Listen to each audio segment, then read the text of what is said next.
거미줄과 사자작전, 그리고 미국의 이란 침공. 도널드 트럼프 미국 대통령이 끝내 이란을 침공했습니다. 트럼프는 한국 시각 22일 대국민 연설에서 포르도, 나탄즈, 이스파한 등 이란의 3개 핵시설을 공격했으며 이란의 주요 핵 농축 시설은 완전히 전적으로 제거됐다라고 주장했습니다.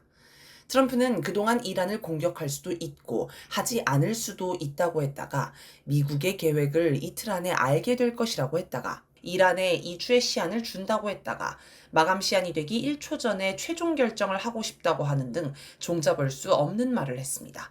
그래서 많은 이들이 트럼프가 또 타코를 보여준다고 지적했습니다. 타코란 트럼프가 매번 무시무시한 협박을 하지만 정작 나중에는 꼬리를 내리고 도망간다는 뜻입니다. 이번에도 트럼프가 실제 이란을 공격할 생각은 없고 엄포만 놓는 것 아니냐는 이야기가 나왔는데 끝내 침공을 단행했습니다. 그만큼 이스라엘 상황이 심각했던 것입니다. 이렇게 보면 트럼프는 이란과 관련해 처음부터 끝까지 사기를 친 셈입니다. 미국이 갑자기 핵 협상을 다시 하자고 해서 뭔가 대화로 문제를 해결할 것처럼 한 것도 이란을 방심하게 해 이스라엘의 기습 공격이 성공하도록 하려는 계략이었던 것으로 보입니다. 또 이란 침공을 두고도 오락가락 말을 바꿔 무엇이 진심인지 알 수 없게 했으며 특히 이란에 2주라는 시한을 설정하고서 곧바로 기습 침공한 것도 사기를 친 것입니다. 트럼프는 전형적인 사기꾼입니다. 거미줄 작전. 6월 1일 우크라이나가 100여 대의 드론을 동원해 전장에서 멀리 떨어진 러시아 공군 기지들을 공격하는 거미줄 작전을 진행했습니다. 우크라이나는 자기 땅에서 하는 전투도 미국의 정찰 정보와 무기, 작전에 의존하고 있습니다. 따라서 거미줄 작전을 자기 능력과 판단으로 했을 리가 없습니다. 거미줄 작전은 사실상 미국이 진행한 작전일 것입니다. 트럼프는 대선 시기에 우크라이나와 중동 가자 문제를 빨리 정리하겠다고 공언했습니다. 아마도 중국의 국력을 집중하고 싶었겠죠. 트럼프가 생각한 우크라이나 전쟁의 해법은 크림반도와 돈바스 지역을 러시아에 넘겨주고 우크라이나의 광물은 미국이 먹고 유럽이 평화유지군을 파견해 우크라이나를 나토의 해방구이자 친미 친서방 국가로 유지하는 것입니다.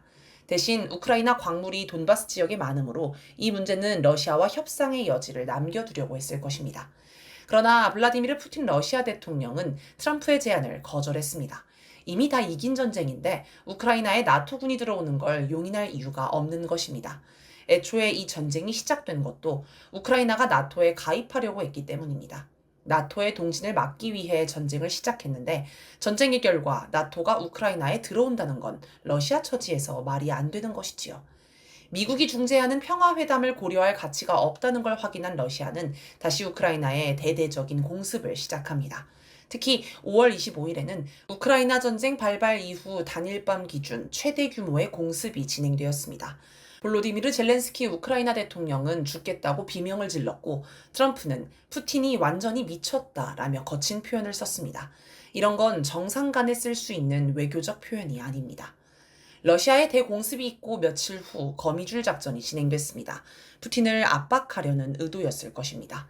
거미줄 작전 직후인 6월 4일 트럼프는 푸틴에게 전화를 걸어 약 1시간 15분 동안 통화를 했습니다. 아마도 거미줄 작전은 젤렌스키가 한 짓이지 자기가 한 건 아니라고 해명하면서 이제 그만 전쟁을 중단하고 휴전하자고 설득했을 것입니다. 그러나 트럼프가 즉각적 평화로 이어질 수 있는 대화는 아니었다라고 밝힌 것처럼 트럼프의 작전은 통하지 않았고 러시아는 우크라이나에 대대적인 보복 공격을 개시했습니다. 트럼프의 협박이 실패한 것입니다. 일어서는 사자.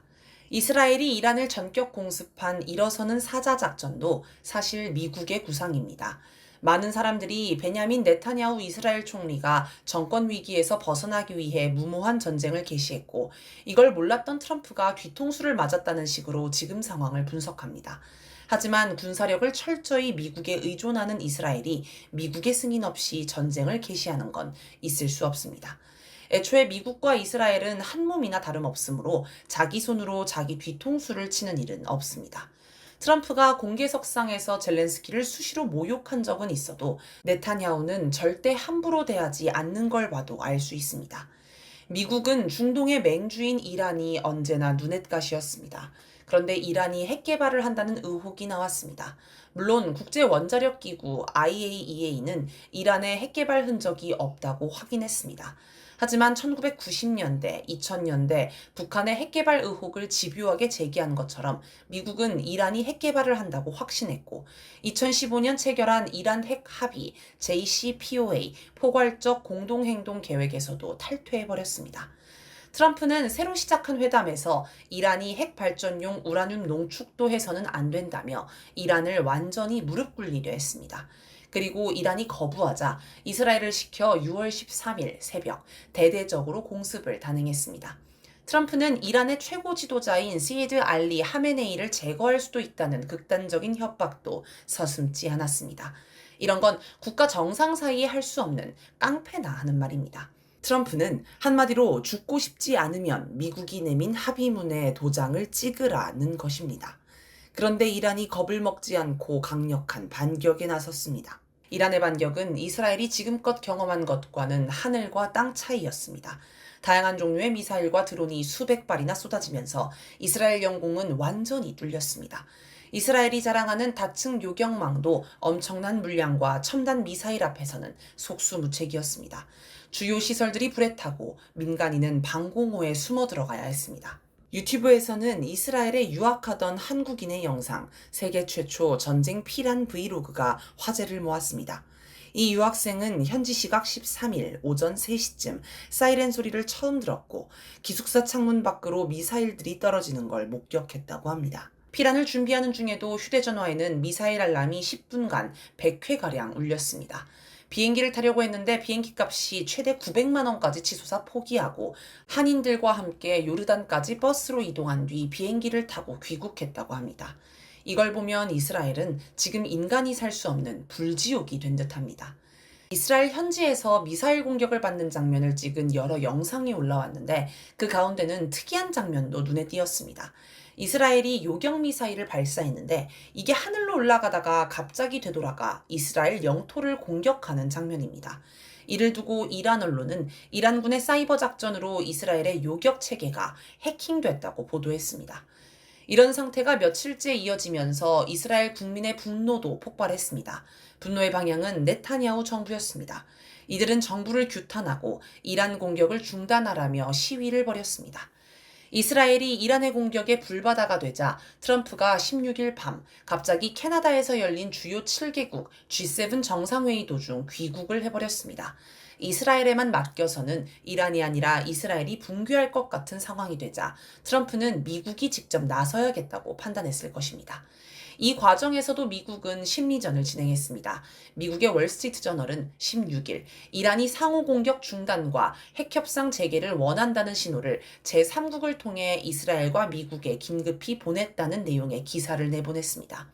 마치 이란이 이스라엘의 공격과 미국의 위협에 무릎을 꿇는 것처럼 분위기를 몰아간 것입니다. 하지만 이후에도 이란은 이스라엘에 미사일을 쏟아부으며 파상 공세를 계속했고 하메네이가 18일 이란 국민은 항복하지 않을 것이라고 선언하는 등 강경한 자세를 이어갔습니다. 미국의 이란 공격이 미칠 영향. 미국이 이스라엘을 구하기 위해 급하게 이란 침공을 단행했지만 이란의 강한 반격이 예상되기에 미국은 더욱 난감한 처지에 빠질 것입니다. 여기에 더해 이스라엘로 무기 지원이 몰리면서 우크라이나가 러시아의 공세를 빈손으로 막아야 하는 처지가 되어 미국은 유럽과 중동 모두에서 궁지에 몰릴 것입니다. 미국 언론은 미국이 B-2 스텔스 폭격기를 이용해 포르도에 GBU-57 벙커버스터를 투하했고 나머지 두 곳에는 토마호크 순항미사일 등으로 공격했다고 보도했습니다. 반면 이란 언론은 포르도가 공격을 받았지만 벙커버스터인지는 불분명하고 미국의 공격에 대비해 핵시설을 이미 이전해 피해가 크지 않다고 주장했습니다. 국제원자력기구 IAEA도 방사능 유출이 없다고 발표했습니다. 이란은 미국의 공격을 받은 후에도 이스라엘의 미사일 공격을 재개했고 호르무즈 해협 봉쇄도 선언했습니다. 우라늄 농축도 계속하겠다고 발표했습니다. 그러자 일각에서는 미국이 이스라엘을 구하기 위해 쇼를 한 것 아니냐는 의혹을 제기합니다. 이란을 강하게 공격한 것 같지만 실질적인 군사적 효과가 없는 공격을 한 뒤 이제 됐으니 전쟁을 멈추자고 하려는 것 아니냐는 것입니다. 실제로 이번에 사용한 GBU-57 벙커버스터가 실전에서 사용된 적이 없어 얼마나 효과를 낼 수 있을지 의문이라는 지적이 전부터 나왔습니다. 미국의 예상과 달리 포로도 지하 핵시설을 파괴하지 못하면 오히려 미국이 망신을 당하기 때문에 함부로 사용하지 못할 것이라는 주장도 있었습니다. 확실한 효과를 위해서는 핵무기를 사용해야 하는데 그렇게 되면 사태가 걷잡을 수 없게 됩니다. 핵무기는 함부로 쓰면 안 되는 것이라는 불문율을 깨버림으로써 다른 핵보유국들의 빗장을 열어주는 효과가 나오기 때문입니다. 이렇게 되면 당장 러시아가 우크라이나를 향해 핵무기를 사용할 것입니다. 미국이 추진하는 대만 전쟁에서도 중국이 초반부터 핵무기를 써버릴지 모릅니다. 이렇게 보면 미국은 핵전략에서 이미 수세에 몰려 있다고 할 수 있습니다. 미국 내에서는 이란 침공을 두고 찬반 양론이 나왔습니다. 공화당은 대체로 찬성했지만 일부 의원은 비판했습니다.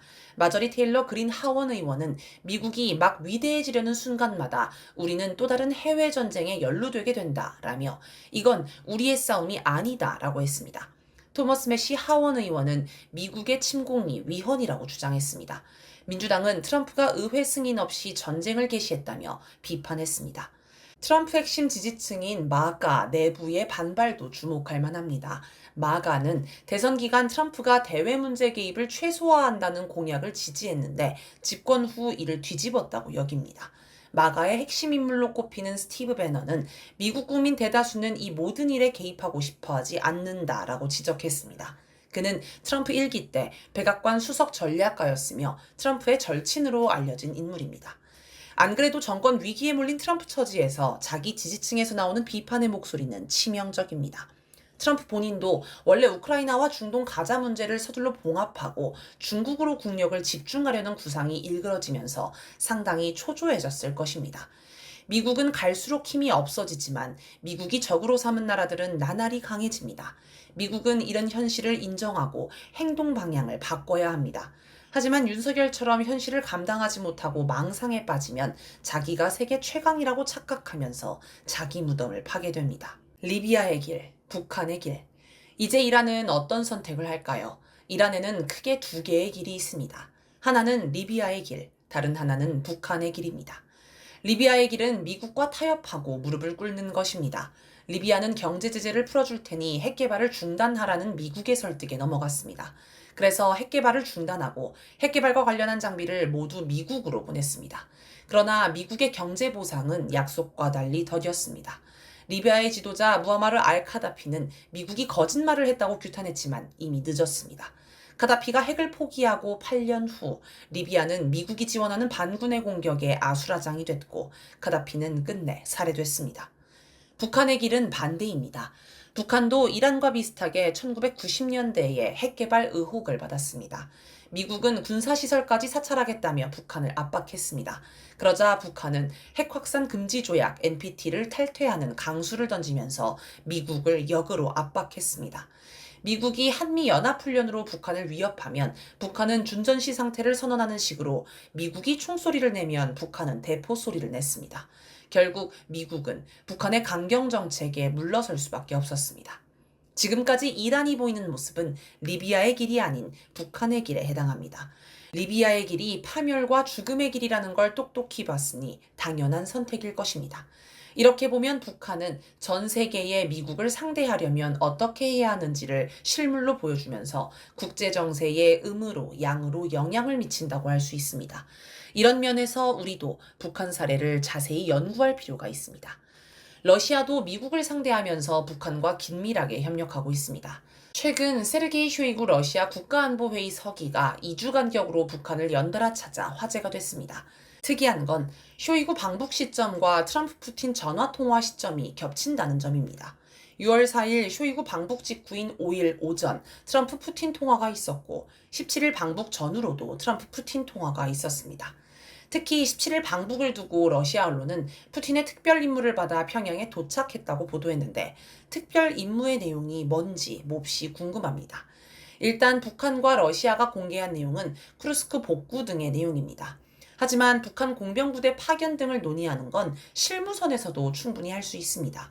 이 문제만 논의하기 위해 쇼이구가 2번이나 방북해 김정은 국무위원장을 만났다고 보기는 어렵습니다. 미국이 러시아를 압박하기 위해 거미줄 작전을 진행하고 한편으로는 계속 협상을 요구하고 있습니다. 또 러시아는 우크라이나에 역대급 공세를 펴고 있고 특히 수도 키이우에 엄청난 미사일을 쏟아붓고 있습니다.